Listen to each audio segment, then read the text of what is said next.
Okay, I'm going to give you just a couple more strategies for writing. Writing and math can be really difficult for kids to do independently.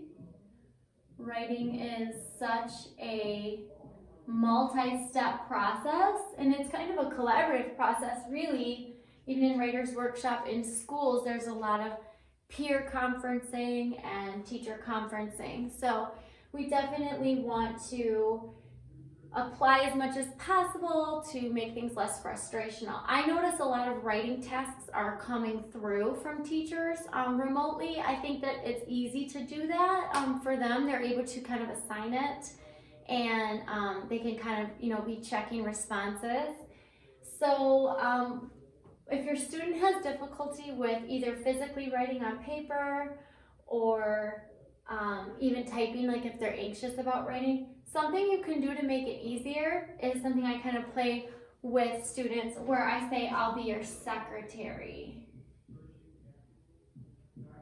Since writing is talk written down, I can alleviate some anxiety and take a step,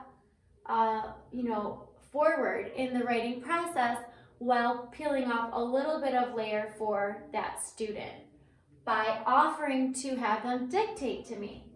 So I'm writing, right? And the student is talking.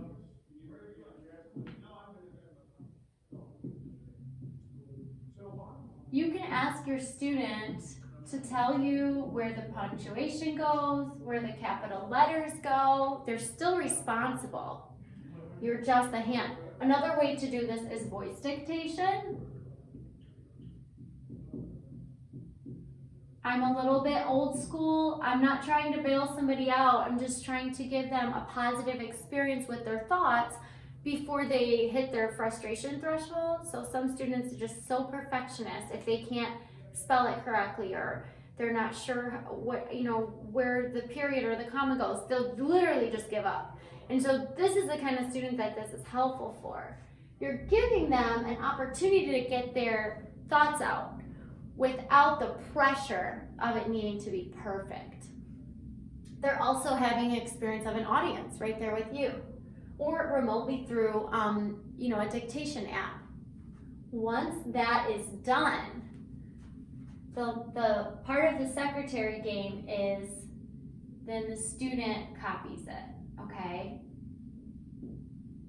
So I've written it, now I hand it to them, and they have to copy it. It's still their idea, it's still their writing, it's still their words, and they're still responsible of writing it down. What I've done is I've just broken the task up a little bit for them. Now when they're copying it, that is their independent time. That's all them. So you can let them run with that because they shouldn't be dependent on you for anything. They've literally just got it in front of them. It's also reiterating to them through rehearsal and repetition, what they're putting together and how they're responding to that writing prompt.